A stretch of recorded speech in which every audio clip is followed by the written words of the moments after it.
నమస్కారం. Metro news కి స్వాగతం. ముందుగా ముఖ్యాంశాలు.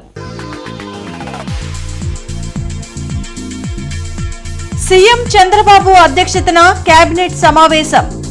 రాజధాని అమరావతికి చట్టబద్ధత కల్పించేలా తీర్మానం.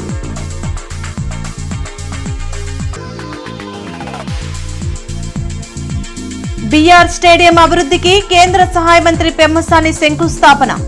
చంద్రబాబుని కించపరిచేలా జగన్ మాట్లాడితే ఊరుకోమంటూ వార్నింగ్.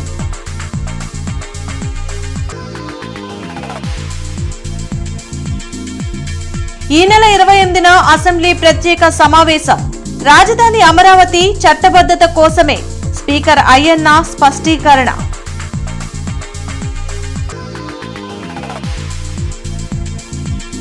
ఇప్పటి వరకు జీజీహెచ్ అభివృద్ధికి 127 కోట్లను కూటమి ప్రభుత్వం ఖర్చు చేసింది. సమస్యల పరిష్కారానికి చర్యలు చేపడుతున్నాం. కేంద్ర మంత్రి పెమ్మసాని వెల్లడి.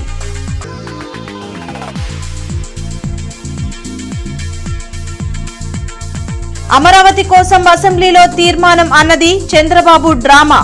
విమర్శించిన వైసీపీ రాష్ట్ర కోఆర్డినేటర్ సజ్జల. సీఎం చంద్రబాబు అధ్యక్షతన వెలగపూడి సచివాలయంలో కేబినెట్ సమావేశం జరిగింది. రాజధాని అమరావతికి చట్టబద్ధత కల్పిస్తూ ఏపీ పునర్విభజన చట్టం 2014లోని సెక్షన్ 5ని సవరించాల్సిందిగా మంత్రివర్గం తీర్మానం చేసింది. రాష్ట్ర కొత్త రాజధానిగా సిఆర్డీఏ చట్టం పరిధిలోని అమరావతి పేరును చేర్చాలని మంత్రివర్గం తీర్మానించింది. ఈ నెల 28న జరిగే ప్రత్యేక అసెంబ్లీ సమావేశంలో 4 గంటల పాటు చర్చించాలని నిర్ణయించారు. ఈ మేరకు సీఎం చంద్రబాబు అధ్యక్షతన జరిగిన కేబినెట్ సమావేశంలో పలు అంశాలపై చర్చించి కీలక నిర్ణయాలు తీసుకున్నారు. ఏప్రిల్ 5 నుంచి 14 లోపు ప్రతి నియోజకవర్గంలో 2000 సూర్యఘర్ కనెక్షన్లు ఇవ్వాలని తీర్మానించారు. రాష్ట్ర ఆదాయంలో 99% జీతాలకే సరిపోతుందని, కేంద్రం ఇచ్చే సాయం అప్పులు వడ్డీలు కట్టేందుకే సరిపోతుందని సీఎం ఈ సందర్భంగా వ్యాఖ్యానించారు. వడ్డెర సంఘాలకు ఖనిజ లీజుల కేటాయింపుకు కేబినెట్ గ్రీన్ సిగ్నల్ ఇచ్చింది. మంత్రివర్గ నిర్ణయాలను మంత్రి పార్థసారథి మీడియాకు వెల్లడించారు.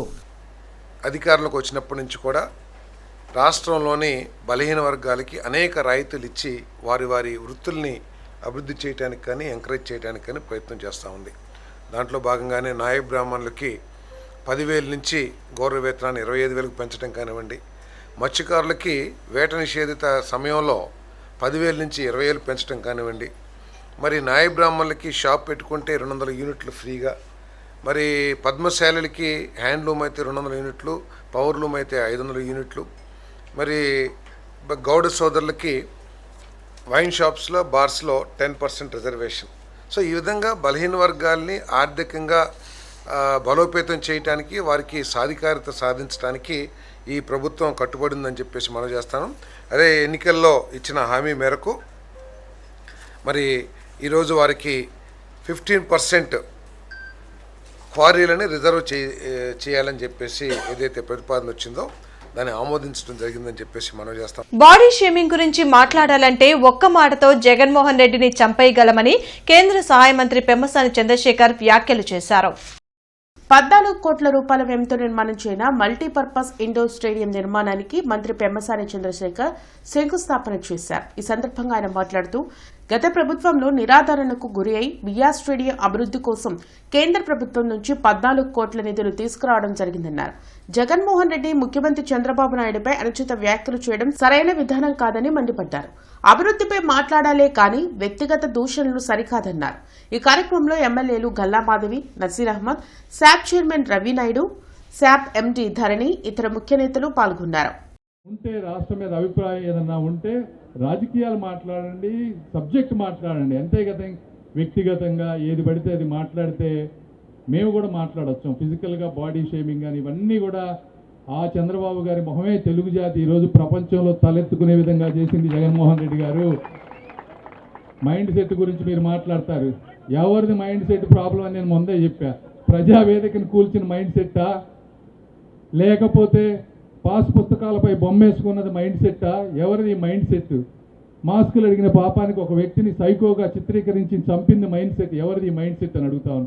ఇట్లా 100 మాట్లాడగలం. కాబట్టి మీరు సబ్జెక్ట్ మాట్లాడండి, రాజకీయంగా వ్యతిరేకించండి, కానీ మా నాయకుల్ని కించపరిస్తే మేము కూడా నిన్ను బాడీ షేమింగ్ చేయాలంటే ఒకే ఒక్క మాటతో నిన్ను చంపేయగలను, కానీ నాకు సంస్కారం అడ్డుంది కాబట్టి నేను నిన్ను మాట్లాడనని చెప్పి తెలియజేసుకుంటూ బీఆర్ స్టేడియంలో 14 కోట్ల వ్యయంతో నిర్మాణం చేయనున్న మల్టీపర్పస్ భవనాల సముదాయానికి కేంద్ర సహాయ మంత్రి Pemmasani Chandrasekhar, MLA Naseer Ahmed, SAAP chairman Ravi నాయుడుతో కలిసి శంకుస్థాపన చేశారు. బీఆర్ స్టేడియంలో మల్టీపర్పస్ ఇండోర్ స్టేడియం నిర్మాణ శంకుస్థాపన కార్యక్రమం సందర్భంగా ఎమ్మెల్యే నసీర్ అహ్మద్ ఆధ్వర్యంలో మణిపురం బ్రిడ్జ్ నుండి బీఆర్ స్టేడియం వరకు భారీ ర్యాలీ నిర్వహించారు. ఖేల్ ఇండియా కార్యక్రమంలో భాగంగా బీఆర్ స్టేడియంలో 14 కోట్ల వ్యయంతో మల్టీపర్పస్ భవనాల నిర్మాణం చేయనున్నారు. ఈ కార్యక్రమంలో MLA Galla Madhavi, MLC Alapati Rajendra Prasad, collector Tamim Ansariya, commissioner K Mayur Ashok, Pilli Manikyarao, Degala Prabhakar, Vaddanam Haribabu, Kovelamudi Ravindra, మిర్చియార్డ్ వైస్ చైర్మన్ మల్లిక, మల్లె ఈశ్వరరావు, తాళ వెంకటేష్ యాదవ్, గాదె వెంకటేశ్వరరావు, సజ్జీల, కస్కుత్తి హనుమంతరావు, ఇతర ముఖ్య నాయకులు పాల్గొన్నారు.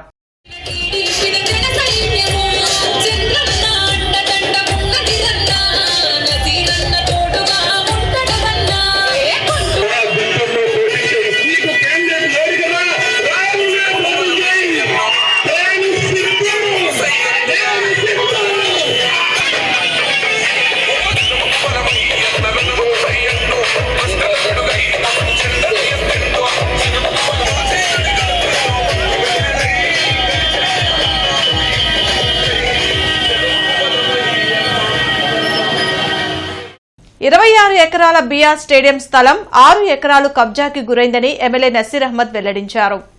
బీఆర్ స్టేడియంలో నిర్మాణం చేయనున్న మల్టీపర్పస్ ఇండోర్ స్టేడియం సెర్మనీ కార్యక్రమాన్ని మంత్రి పెమ్మసాని, శాప్ చైర్మన్ రవినాయుడు, ఎమ్మెల్యేలు Galla Madhavi, Naseer Ahmed, MLC Alapati Rajendra Prasad, collector Tamim Ansariya, commissioner K Mayur Ashok, SAAP MD Dharani జ్యోతి ప్రజ్వలన చేసి ప్రారంభించారు. ఈ సందర్భంగా పలువురు నేతలు మాట్లాడుతూ బీఆర్ స్టేడియంలో ఆటలు ఆడిన క్రీడాకారులు ఎందరో జాతీయ క్రీడల్లో రాణించారని తెలిపారు. మల్టీపర్పస్ ఇండోర్ స్పోర్ట్స్ కాంప్లెక్స్ 2 ఫ్లోర్లలో నిర్మాణం కానుందని అన్నారు. శివారు ప్రాంతాల అభివృద్ధి కోసం కూటమి ప్రభుత్వం ప్రత్యేక దృష్టి సారించిందన్నారు. ఈ మల్టీపర్పస్ ఇండోర్ స్టేడియం వలన నగరంలో ఉన్న క్రీడాకారులకు ఎంతో ఉపయోగకరంగా ఉంటుందని కలెక్టర్ తమీం అన్సారియా వెల్లడించారు. ఈ స్టేడియం విషయంలో ఉన్న పలు సమస్యలను త్వరలోనే పరిష్కరించేందుకు చర్యలు తీసుకుంటామని తెలిపారు. ఈ కార్యక్రమంలో కూటమి నాయకులు, అధికారులు పాల్గొన్నారు. ఇటీవల ఈ మధ్యకాలంలో అసెంబ్లీలో కూడా బీఆర్ స్టేడియం అభివృద్ధి కోసం ఆయన ప్రశ్న అడగడం, దానికోసం నిధులు కేటాయించమని అభ్యర్థించడం మనం చూసాం. దానికి అందులో భాగంగా ఈరోజు ఆయన కృషికి, ఆయన ఆకాంక్షలకి, ఇక్కడున్న క్రీడాకారుల యొక్క ఆశలకి ఊతాన్ని అందించేలాగా కేంద్ర మంత్రివర్యులు పెమ్మసాని చంద్రశేఖర్ గారు ఖేలో ఇండియాలో భాగంగా 17 కోట్ల రూపాయలు దీనికి విధుల్ని తీసుకురావడం, ఫేజ్డ్ మేనర్గా ఈ స్టేడియం మొత్తాన్ని కూడా అభివృద్ధి ప్రజల్లోకి ముందుకు వెళ్తామని హామీ ఇవ్వడం చాలా చాలా సంతోషం. తెలుగుదేశం పార్టీ అధికారులు లేనప్పుడు అనేక పర్యాయాలు ఈ స్టేడియంని అభివృద్ధి చేయాలని చెప్పి మేము అనేక పోరాటాలు చేసినటువంటి పరిస్థితులు.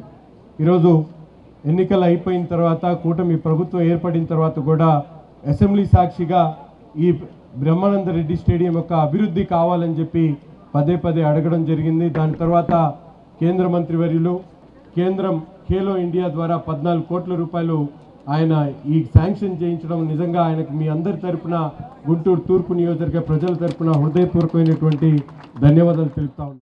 అంటే ఈ రోజున మనం ఆలోచించుకోవాల్సింది ఏంటంటే, ఈ రోజు ఇక్కడ మల్టీపర్పస్ ఇండోర్ స్టేడియం అనేది మనందరికీ అవసరం అనేది అందరికీ తెలుసు.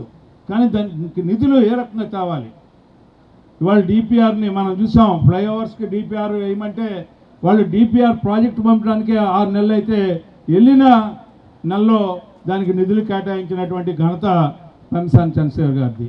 అంటే ఒక ఆలోచన చేయటం, ఈ రోజున మన యొక్క ముఖ్యమంత్రి చంద్రబాబు నాయుడు గారు కూటమి ప్రభుత్వంలో ఏ రకంగా ఆయన నిరంతర శ్రమ చేస్తూ ఈరోజు నిత్య శ్రామికుడిగా ఏ రకంగా.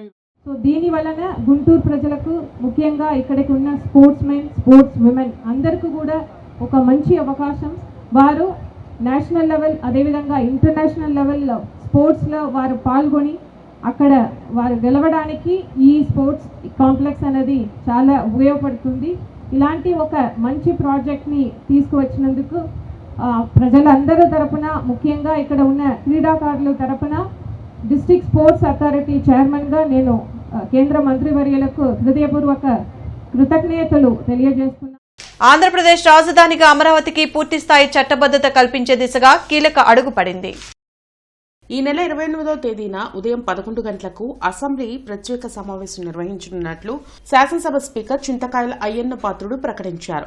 అమరావతిని రాజధానిగా గుర్తించాలనే అంశంపై ఇప్పటి వరకు చట్టపరమైన స్పష్టత లేదని, ఈ లోటును భర్తీ చేసేందుకే ఈ సమావేశాన్ని ఏర్పాటు చేస్తున్నట్లు ఆయన వెల్లడించారు. విజయవాడ అమరావతి ప్రాంతమే రాష్ట్ర రాజధానిగా ఉండాలని అసెంబ్లీలో ఏకగ్రీవ తీర్మానం చేసి వెంటనే కేంద్ర ప్రభుత్వానికి పంపనున్నట్లు స్పీకర్ వివరించారు. కేంద్ర ప్రభుత్వం కూడా అమరావతిని రాజధానిగా ఆమోదించిందని, అయితే పార్లమెంట్లో బిల్ పాస్ కావాల్సి ఉందని అయ్యన్న పాత్రుడు పేర్కొన్నారు. ఈ నెల 4వ తేదీ వరకు పార్లమెంట్ సమావేశాలు ఉన్నందున రాష్ట్ర అసెంబ్లీ చేసే తీర్మానాన్ని వెంటనే పార్లమెంట్లో ప్రవేశపెట్టి చట్టం చేయించేలా నిర్ణయం తీసుకున్నట్లు ఆయన తెలిపారు. ఈ చట్టం పూర్తయితే రాజధాని విషయంలో కొందరు చేస్తున్న విమర్శలను శాశ్వతంగా తెరపడుతుందని స్పీకర్ స్పష్టం చేశారు. గవర్నర్ ఎస్ అబ్దుల్ నజీర్ ఉత్తర్వుల మేరకు వెలగపూడిలోని అసెంబ్లీ హాల్లో ఈ 6వ సెషన్ జరగనుంది. ఇప్పుడు వరకు మన రాజధాని చట్టబద్ధమైనటువంటి నిర్ణయం రాలేదు. ఇంకా అప్పుడు వచ్చి అమరావతి రాజధాని ఉన్నాం కానీ చట్టపరంగా లేదు. ఇప్పుడు నుంచి ట్రై చేస్తున్నాం. ఇప్పుడు కేంద్ర ప్రభుత్వం కూడా అమరావతిని ఒప్పుకుంటారు. ఒప్పుకోవడం కాదు కావాల్సింది పార్లమెంట్లో బిల్లు పాస్ అవ్వాలి. అంటే రేపు 4వ తారీఖు వరకు పార్లమెంట్ ఉంది. ఇప్పుడు ప్రధానమంత్రి గారు అంత కూర్చొని మాట్లాడుకొని చట్టబద్ధం చేద్దాం, డిలే చేయడం ఎందుకు అని చెప్పి నిర్ణయం తీసుకున్నారు. అంటే మాకు ఫోన్ వచ్చింది 2 రోజుల క్రితం, అమరావతి రాజధానిగా ఉండాలని చెప్పి అసెంబ్లీలో ఒక తీర్మానం చేసి పంపించుకున్నారు. ఇమీడియట్గా 4వ తారీఖునేమో పార్లమెంట్లో పెట్టి దాన్ని చట్టం చేస్తారు. అంటే రేపు 28 అసెంబ్లీ పెట్టాను. 28 అసెంబ్లీ ఉదయం 11 గంటలకు స్టార్ట్ అవుతుంది, సాయంత్రం వరకు జరుగుతుంది. రాష్ట్రంలో వంట గ్యాస్, పెట్రోల్, డీజిల్ కొరత లేదని మంత్రి నాదెండ్ల మనోహర్ తెలిపారు. వెలగపూడి సచివాలయంలో నాదెండ్ల మనోహర్ మీడియాతో మాట్లాడారు. ఎల్పీజీ నుంచి పీఎన్జీకి మారేవారిని ప్రోత్సహిస్తామని చెప్పారు. దీపం పథకానికి ఇచ్చే సబ్సిడీని కూడా వర్తింపచేస్తామని అన్నారు. రాష్ట్ర వ్యాప్తంగా ఉన్న అంగన్వాడీ కేంద్రాలకు ఇండక్షన్ స్టవ్లను ఇస్తున్నట్లు పేర్కొన్నారు. పెట్రోల్ కొరత అంటూ సోషల్ మీడియాలో వచ్చే వదంతులను నమ్మి ప్రజలు పానిక్ అవ్వొద్దని సూచించారు. పిఎన్జీ ద్వారా గ్యాస్ నిరంతరంగా సరఫరా అవుతూ ఉంటుంది. సిలిండర్ లాగా మనం ఎప్పుడైతే మన సిలిండర్ నిల్వలు పూర్తవుతే ఇమీడియట్గా వెళ్ళి మళ్ళీ మనం దాన్ని మార్చుకునే అవకాశం, బుకింగ్స్ అటువంటి అవసరం లేకుండా నిరంతరం 24/7 365 డేస్ మనకి సరఫరా జరిగే అవకాశం ఉంటుంది. అదే కాకుండా ప్రత్యేకంగా అపార్ట్మెంట్స్లో కానివ్వండి, ఇండస్ట్రియల్ యూనిట్స్ అంటే మన హోటల్స్, పెద్ద పెద్ద రెస్టారెంట్స్, వీళ్ళందరూ కూడా ఈ స్కీమ్లో ఉపయోగించుకుంటే కేంద్ర ప్రభుత్వం నుంచి మనం ప్రస్తుతం తీసుకునే ఈ కమర్షియల్ ఎస్టాబ్లిష్మెంట్స్ కోసం ఇచ్చే 10%ఏ కాకుండా అడిషనల్ 10% కూడా మనకు వచ్చే అవకాశం ఉంది. కాబట్టి దీన్ని ప్రమోట్ చేద్దామని ఈరోజు రాష్ట్ర కేబినెట్ ఒక నిర్ణయం తీసుకుంది. రాజధాని అమరావతిలో 11 లక్షల చదరపు అడుగుల్లో అసెంబ్లీ నిర్మాణం జరుగుతుందని మంత్రి నారాయణ వెల్లడించారు. అసెంబ్లీ నిర్మాణానికి సంబంధించిన సెంట్రల్ హాల్కు ఫైలింగ్ పనులను నారాయణ ప్రారంభించారు. B+G+3 అంతస్తుల్లో అసెంబ్లీ నిర్మాణం ఉంటుందని చెప్పారు. భవనం పైన 250 మీటర్ల ఎత్తులో టవర్ ఉంటుందని, సందర్శకులు టవర్ పైకి వెళ్లి అమరావతి మొత్తం చూసేలా డిజైన్ చేసినట్లు స్పష్టం చేశారు. రాజధాని అమరావతిలో జరుగుతున్న అగ్ని ప్రమాదాలపై పోలీసుల విచారణ జరుగుతుందన్న మంత్రి గత ప్రభుత్వం రైతులను అనేక ఇబ్బందులకు గురిచేసిందని మండిపడ్డారు. అయితే ఈ నేపథ్యంలో అసెంబ్లీ భవనం అనేది దాదాపు 11 లక్షల చదరపు అడుగుల విస్తీర్ణంలో దీన్ని కన్స్ట్రక్ట్ చేస్తున్నాం. దీని హైట్ 250 మీటర్ల హైటు. ఇది B+G+3 అంటే బేస్మెంట్, గ్రౌండ్ ప్లస్ 3 అంతస్తులు ఉంటుంది. దానిపైన నుంచి యాక్చువల్గా ఏంటంటే 250 మీటర్ల హైట్లో టవర్ ఉంటుంది. విజిటర్స్ టవర్ పైకి పోయి సిటీ మొత్తాన్ని యాక్చువల్గా చూసే విధంగా దీన్ని Norman fast and partners design చేశారు. ఇది యాక్చువల్గా మన యొక్క సాంస్కృతిక విలువలు, వాస్తు శిల్ప నైపుణ్యము అలా అన్నిటినీ జోడించి దీన్ని అనేక దఫాలుగా దీని మీద డిస్కస్ చేసి గవర్నర్ ముఖ్యమంత్రి గారి యొక్క అప్రూవల్ తీసుకుని యాక్చువల్ చేయడం జరిగింది. దానికి సంబంధించి ఈరోజు దీన్ని 4 భాగాలుగా విభజించి వాళ్ళు వర్క్ చేస్తున్నారు. అందులో 3 భాగాలు అయితే వర్క్ ఆల్రెడీ స్టార్ట్ అయ్యి ఫైల్స్లో దాదాపు 70% కంప్లీట్ చేశారు. ఈరోజు 4వ భాగంలో కూడా యాక్చువల్గా స్టార్ట్ చేశారు. ఈ విధంగా అమరావతి క్యాపిటల్ సిటీలో ఏదైతే డెవలప్ చేస్తామని ఆ రోజు రైతులకు మాట ఇచ్చామో మాట ప్రకారం ముందుకు పోతున్నాం. అయితే ఈ నేపథ్యంలో ఈ యొక్క మొన్న పైపులు కొన్ని కాల్చడం జరిగింది. దానికి ముందు ఎల్ఎన్టీ వాళ్ళది కాల్చారు, ఆ తర్వాత మొన్న మెగా వాళ్ళది కాల్చారు. దీని మీద యాక్చువల్గా concern department, police department, crew department యాక్చువల్గా ఇన్వెస్టిగేషన్ చేస్తున్నారు. నిజంగా ఎవరు తప్పు చేసినా ఖచ్చితంగా యాక్షన్ తీసుకోవడం జరుగుతుంది. కూటమి ప్రభుత్వం అధికారంలోకి వచ్చాక ఇప్పటి వరకు 127 కోట్లు ఖర్చు చేసి జీజీహెచ్లో పలు అభివృద్ధి కార్యక్రమాలు చేయడం జరిగిందని కేంద్ర సహాయ మంత్రి పెమ్మసాని చంద్రశేఖర్ వెల్లడించారు. కలెక్టర్ కార్యాలయంలో జీజీహెచ్ అధికారులు, హెచ్డీఎస్ కమిటీ సభ్యులతో కేంద్ర సహాయ మంత్రి పెమ్మసాని చంద్రశేఖర్ ఎమ్మెల్యే నసీర్ అహ్మద్తో కలిసి సమీక్షా సమావేశం నిర్వహించారు. ఈ సందర్భంగా మంత్రి పెమ్మసాని చంద్రశేఖర్ మీడియాతో మాట్లాడారు. తులసి రామచంద్ర ప్రభు ఇచ్చిన సర్వీస్ బ్లాక్ 50% పనులు పూర్తయ్యాయని, మిగతా వర్క్ 2 నెలల్లో పూర్తవుతుందన్నారు. జీజీహెచ్లో శానిటేషన్ కోసం 4 కోట్లు కేటాయించామన్నారు. ముఖ్యమంత్రి చంద్రబాబు నాయుడు 18 కోట్లతో పెట్ సిటీ స్కాన్ ఇచ్చారని, 2 వారాల్లో దాన్ని అందుబాటులోకి తీసుకువస్తామన్నారు. ప్రతిరోజు 4,000 మంది అవుట్ పేషెంట్స్ వస్తున్నారని, ప్రైమరీ సెంటర్స్ కొంత మెరుగుపడితే జీజీహెచ్కి లోటు తగ్గుతుందన్నారు. దేశంలో పెట్రోల్, గ్యాస్ తగినంత ఉన్నాయని, కొంతమంది వ్యాపారులు కృత్రిమ కొరత తీసుకొస్తున్నారని మండిపడ్డారు. అధికారులు పట్టించుకొని కృత్రిమ కొరత సృష్టించే వారిపై కఠిన చర్యలు తీసుకోవాలని ఆదేశించారు. PET scan most important. 18 కోట్లతోటి గవర్నమెంట్, మన ముఖ్యమంత్రి గారు 18 కోట్లతోటి పెట్ సిటీ స్కాన్ ఇచ్చారు. దాన్ని ఇమీడియట్గా వర్క్లోకి ఒక 2 వీక్స్లో తీసుకొచ్చి ఓపెన్ చేయాలని, ఎందుకంటే దానికి మెయింటెనెన్స్ కాస్ట్ ఉంటుంది. ఆ మెయింటెనెన్స్ కాస్ట్ ఎవరు ఇస్తారనే దాని మీద కొంత పెండింగ్ ఉంది. అయితే దాన్ని ఇప్పుడున్న ఫండ్స్లోనే ఒక 1 year ట్రయల్ పర్సన్ లాగా నడిపితే నెక్స్ట్ ఎలా చేద్దాం అనే దాంట్లో ఉన్నాం. కాబట్టి ఆ పెట్ స్కాన్ ఒక 2 వీక్స్లో స్టార్ట్ చేయాలి. ఎస్బీఐ వాళ్ళు కూడా ఒక 4.5 crores తోటి ఎక్విప్మెంట్ ఇస్తూ ఉన్నారు. ఇక్కడ కార్డియాక్ ఎకో ఎక్విప్మెంట్ ఇట్లాంటివి, అవి కూడా త్వరలో వచ్చేస్తే అవి కూడా ఒక 1 monthలో ఓపెన్ చేస్తాం. బట్ ఏదేమైనప్పటికీ టోటల్గా ఇప్పటివరకు మేము 127 crores బోత్ గవర్నమెంట్ నుంచి 53, మిగిలింది 73 CSR ఫండ్స్ తోటి ఇప్పటివరకు వర్కులు స్టార్ట్ అయినటువంటివి. వీటన్నిటినీ అంచెలంచెలుగా చేసి గవర్నమెంట్ సైడ్ నుంచి కూడా అవసరమైనటువంటి ప్రతి ఒక్క ఎక్విప్మెంట్ని కూడా త్వరతగిన అందించేటువంటి కార్యక్రమం జరుగుతూ ఉంది. గతంలో అనేక చోట్ల నిరుపయోగం ఉన్నటువంటి చాలా ఎక్విప్మెంట్స్ని ఈరోజు గుంటూరు ప్రభుత్వ ఆసుపత్రికి తీసుకొని రావడం, అలాగే ఇక్కడ ఉన్నటువంటి ప్రతి ఒక్క ఎక్విప్మెంట్ని కూడా ఎఫిషియన్సీ పెంచేటువంటి విధంగా, అంటే అవసరమైనటువంటి మ్యాన్ పవర్ని ప్రొక్యూర్ చేసుకోవడం కానీ, అలాగే ఎఫ్ఎన్ఓస్, ఎంఎన్ఓస్ని అవసరం అని చెప్పి పదే ప్రభుత్వానికి రిపీటెడ్గా అడగడం కానీ, షార్టేజ్ ఉన్నటువంటి మెడికల్ అంటే ప్రొఫెసర్లు కానీ, లేకపోతే కావాల్సినటువంటి ఒక ఫ్యాకల్టీ కానీ, ఇవన్నీ కూడా రిపీటెడ్గా ప్రభుత్వ దృష్టికి తీసుకుని వెళ్ళడం, ఒక అవసరమైనటువంటి మెటీరియల్తో పాటు ముఖ్యంగా ఇంటర్నేషనల్ స్టాండర్డ్స్ తో బీఆర్ స్టేడియాన్ని అభివృద్ధి చేస్తామని శాప్ చైర్మన్ రవినాయుడు వెల్లడించారు. బీఆర్ స్టేడియంలో 14 కోట్ల వ్యయంతో మల్టీపర్పస్ ఇండోర్ స్టేడియం నిర్మాణానికి మంత్రి పెమ్మసాని చంద్రశేఖర్తో కలిసి రవినాయుడు శంకుస్థాపన చేశారు. ఈ సందర్భంగా ఆయన మాట్లాడుతూ, గత ప్రభుత్వం క్రీడాంధ్ర పేరుతో 150 కోట్లు దుర్వినియోగం చేసిందని మండిపడ్డారు. ఈ కూటమి ప్రభుత్వం క్రీడాకారులకు అధిక ప్రాధాన్యత ఇచ్చి వారిని అన్ని విధాలా ఆదుకుంటుందన్నారు. అందుకే ఈ ప్రభుత్వం ఏ క్రీడాకారుడు కూడా పరీక్ష రాయకుండా 100 ఉద్యోగాల్లో 3 ఉద్యోగాలు సంపాదించే అవకాశం కల్పించిందన్నారు. క్రీడలను ప్రోత్సహించే ఏకైక ముఖ్యమంత్రి చంద్రబాబు నాయుడని, అందుకే అమరావతిలో ఇంటర్నేషనల్ స్టాండర్డ్స్ తో క్రీడా ప్రాంగణం నిర్మాణం చేయనున్నామని తెలిపారు. పెమ్మసాని చంద్రశేఖర్ గారి సహకారంతో ఈరోజు బీఆర్ స్టేడియంలో మీరేదైతే కలలు కంటున్నారో, క్రీడాకారులు ఏదైతే కలలు కంటున్నారో, ఈ గుంటూరు ప్రజలు ఏదైతే కలలు కంటున్నారో, ఈ బీఆర్ స్టేడియం యొక్క రూపురేఖలు మార్చండి, పూర్వవైభవం తీసుకొని రండి, కొన్ని సంవత్సరాలుగా వాళ్ళ బాధ ఆర్తనాదాలను గౌరవ శాసనసభ్యులు నజీర్ గారు, పెమ్మసాని చంద్రశేఖర్ గారి సహకారంతో ఈరోజు మల్టీపర్పస్ స్టేడియం 14.5 కోటితో భూమి పూజ చేయడం జరిగింది.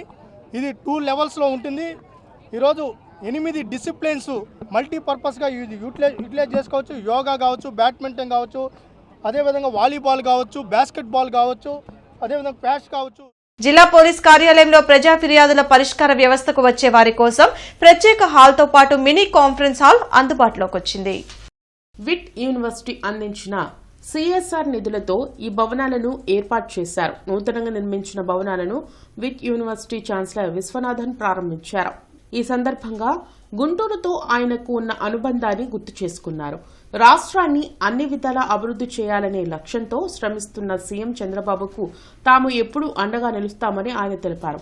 అలాగే భవనాల నిర్మాణంకు సహకరించిన విట్ యాజమాన్యంకు ఎస్పీ వకుల్ జిందాల్ కృతజ్ఞతలు తెలిపారు. ఇక నుంచి పీజీఆర్ఎస్ కు వచ్చే వారికి ఇబ్బందులు ఉండవని తెలిపారు. He is a model chief minister in the country. Whatever he wants Andhra to be number one in the entire country.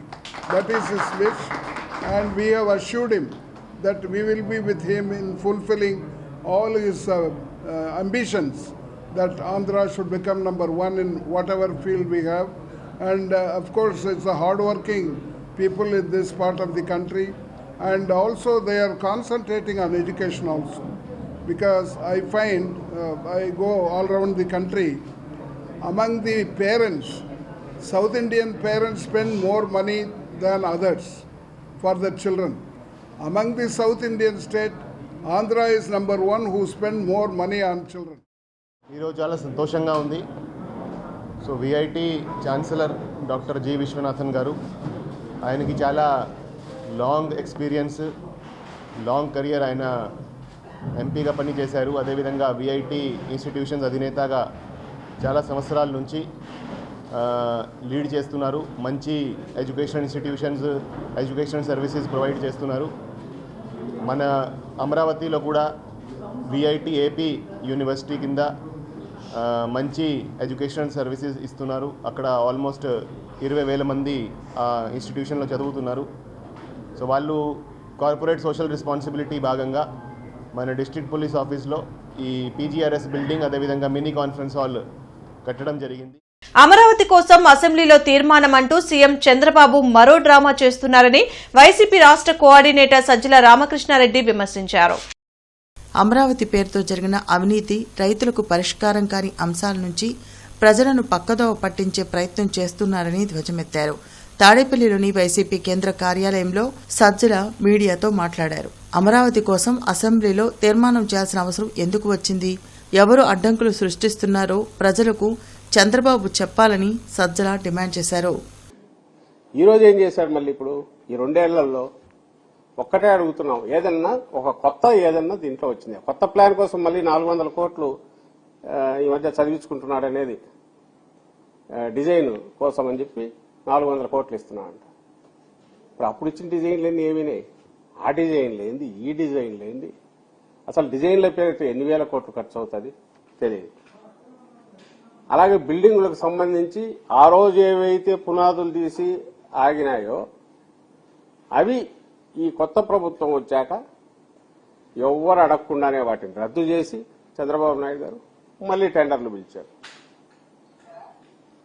పిలిచి ప్రతి టెండర్ కూడా 5% సీలింగ్ కాబట్టి, ఎందుకంటే 5% పైన వేస్తే టెండర్ క్యాన్సిల్ అయ్యి మళ్లీ పిలవాలి కాబట్టి 4.85% ఎక్సెస్ తో నగరంలో పలు పెట్రోల్ బంకుల్లో నో స్టాక్ బోర్డులు దర్శనమిస్తున్నాయి. దీంతో వాహనదారులు పానిక్ అవుతున్నారు. పెట్రోల్ కోసం పలు బంకుల వద్ద క్యూ కడుతున్నారు. దీంతో కొన్ని పెట్రోల్ బంకుల వద్ద వాహనాల రద్దీ ఉన్నట్లుండి పెరిగిపోయింది. ఇప్పటికే గ్యాస్ దొరక్క తీవ్ర ఇబ్బందులు పడుతున్నామని, ఇప్పుడు పెట్రోల్ కూడా లేకపోతే తమ పరిస్థితి ఏంటని ప్రజలు ప్రశ్నిస్తున్నారు. కేంద్ర రాష్ట్ర ప్రభుత్వాలు వాస్తవ విరుద్ధంగా ప్రకటనలు చేస్తున్నాయని, గ్యాస్ పెట్రోల్ సమృద్ధిగా ఉంటే బంకులు ఎందుకు మూతపడుతున్నాయో చెప్పాలని నిలదీస్తున్నారు. సామాన్యులు ఇప్పటికే నిత్యావసరాల ధరలు పెరుగుదలతో బెంబేలెత్తిపోతున్నాడని, ప్రభుత్వాలు స్పందించి బ్లాక్ మార్కెట్పై కఠిన చర్యలు తీసుకోవాలని డిమాండ్ చేస్తున్నారు.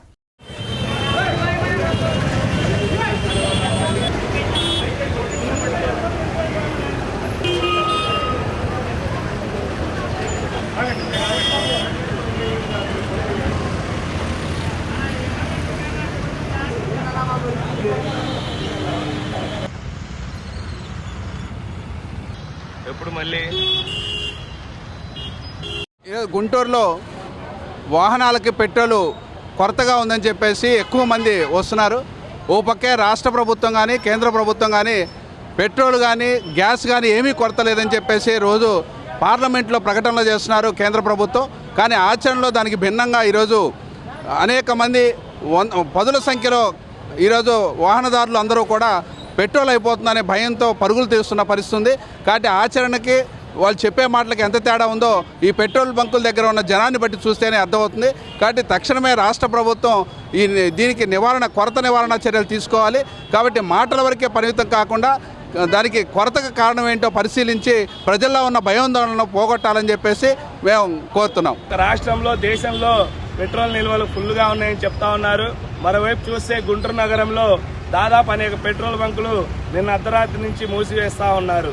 మేము అడుగుతా ఉంటే పెట్రోల్ బంకుల యాజమాన్యాల దగ్గరకు వచ్చి అడుగుతా ఉంటే పెట్రోల్ నిల్వలు ఇంకా మాకు రాలేదని చెప్తా ఉన్నది.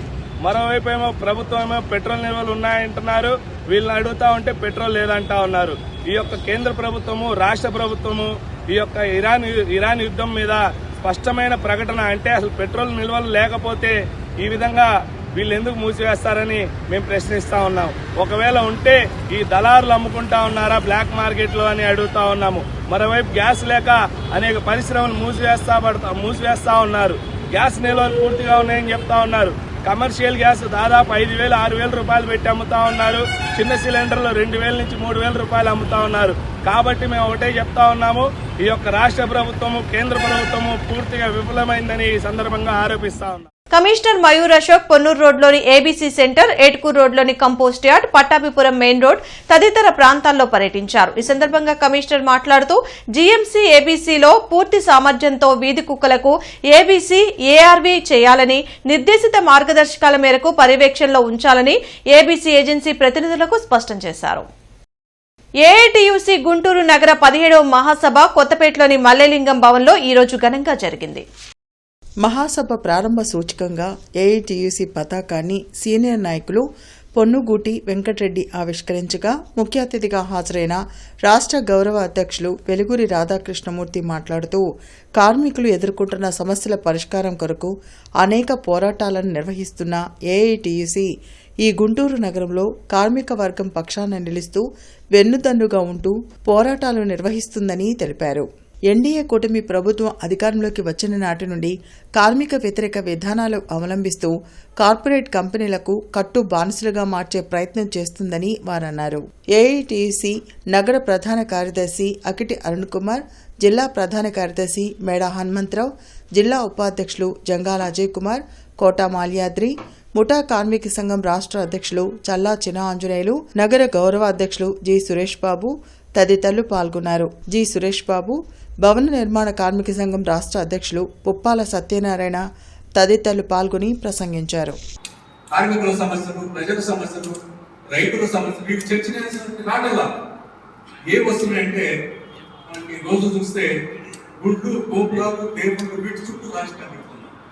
అంటే మెజారిటీ మొత్తం అనేటువంటి దాన్ని నమ్ముకుంటే ఓట్లు వస్తాయి, శాశ్వతంగా అధికారంలో కొనసాగవచ్చు, కార్మిక వర్గాన్ని మన కట్టుబానిసలాగా మనం వాడుకోవచ్చు అనేటువంటి అభిప్రాయంతో పాలకవర్గాలు ఉన్నాయి. దీన్ని మనం తెలుసుకోవాల్సినటువంటి అవసరం ఉంది. మనం మరింత పెద్ద ఎత్తున ఈ విధానానికి వ్యతిరేకంగా పోరాడాల్సినటువంటి అవసరం ఉన్నది. ఇవాళ చంద్రబాబు నాయుడు గారికి ఒకటే ప్రశ్న వస్తుంది, అయ్యా పెట్టుబడులు రావాలంటే కొన్ని రాయితీలు ఇవ్వాల్సిందని చెప్తున్నారు, ఇస్తున్నారు. 99 పైసలకే కొన్ని వేల గజాలు, లక్షల గజాలు. శ్యామ్లానగర్ 11వ లైన్ సీతారాం నగర్ ఎన్జీజీ కాలనీలోని శ్రీ సీతారామ మందిరంలో చతుర్థ శ్రీ సీతారామ కళ్యాణ మహోత్సవం అత్యంత వైభవంగా నిర్వహించనున్నట్లు ఆలయ కమిటీ తెలియజేసింది. ఈ సందర్భంగా ఆలయ పూజారి కృష్ణమూర్తి శర్మ మాట్లాడుతూ భద్రాచలంలో సీతారామ కళ్యాణం ఎలాగైతే నిర్వహిస్తారో అదేవిధంగా శ్రీ సీతారామ మందిరంలో కూడా శ్రీ సీతారామ కళ్యాణ మహోత్సవం నిర్వహిస్తామని తెలిపారు. స్వామివారి కళ్యాణంలో పాల్గొనే దంపతులు ఆలయ కమిటీ వారిని సంప్రదించాలని కోరారు. ఈ కళ్యాణ మహోత్సవం తిలకించి తీర్థ ప్రసాదాలు స్వీకరించి భక్తుల స్వామివారి కృపకు పాత్రలు కావాలని కోరారు. శనివారం నుంచి వివిధ సాంస్కృతిక కార్యక్రమాలు నిర్వహిస్తామని తెలిపారు. ఆ సాంస్కృతిక కార్యక్రమాల్లో విజేతలైన వారికి బహుమతులు అందజేయడం జరుగుతుందన్నారు. ఈ కార్యక్రమంలో పోలూరి మల్లారెడ్డి, వీరవల్లి సత్యనారాయణ, సాదినేని శ్రీనివాస్, నాదండ్ల వెంకటకృష్ణ దుర్గాప్రసాద్, యనమాండ్ర పవన్ కుమార్ కమిటీ సభ్యులు పాల్గొన్నారు. సీతారాం నగర్ ఎన్జీజీఓ కాలనీ 11వ లైన్లో వేయించేసుకున్నటువంటి శ్రీ సీతారామస్వామి వారి యొక్క దేవస్థానంలో రేపు శ్రీరామనవమి పర్వదినాన్ని పురస్కరించుకొని మన ఆలయంలో ఉదయం 6 గంటల నుంచి విశేష పూజా కార్యక్రమములు, తదుపరి ఉదయం 10 గంటల నుంచి శ్రీ సీతారామస్వామి వార్లకి భద్రాద్రిలో రాముల వారికి ఎలా అయితే అత్యంత వైభవోపేతంగా కళ్యాణోత్సవ కార్యక్రమం జరుగుతుందో అదేవిధంగా మన ఆలయంలో ఉన్నటువంటి సీతారాములకు కూడా స్వామివారికి అదేవిధంగా అత్యంత వైభవంగా శాంతి కళ్యాణ మహోత్సవం జరుగుతుంది. ఈ యొక్క కళ్యాణ మహోత్సవంలో కూడా భక్తులందరూ కూడా పాల్గొని స్వామివారి యొక్క తీర్థప్రసాదములు స్వీకరించమనవి. అలాగే ఈ కళ్యాణోత్సవం తదుపరి మధ్యాహ్నం 12 గంటల నుంచి స్వామివారి యొక్క మహాప్రసాదమైనటువంటి అన్నప్రసాదాన్ని. బులెటిన్ ముగించే ముందు ముఖ్యాంశాలు మరోసారి. సీఎం చంద్రబాబు అధ్యక్షతన కేబినెట్ సమావేశం. రాజధాని అమరావతికి చట్టబద్ధత కల్పించేలా తీర్మానం.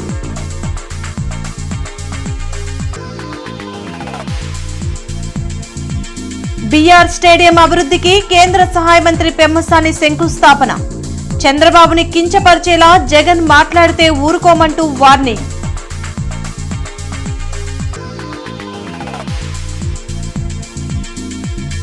ఈ నెల 28న అసెంబ్లీ ప్రత్యేక సమావేశం.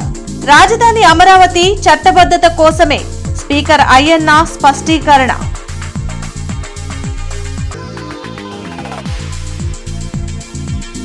ఇప్పటి వరకు జీజీహెచ్ అభివృద్ధికి 127 కోట్లను కూటమి ప్రభుత్వం ఖర్చు చేసింది. సమస్యల పరిష్కారానికి చర్యలు చేపడుతున్నాం. కేంద్ర మంత్రి పెమ్మసాని వెల్లడి.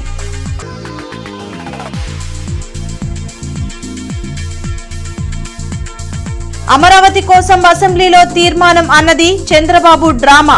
విమర్శించిన వైసీపీ రాష్ట్ర కోఆర్డినేటర్ సజ్జల.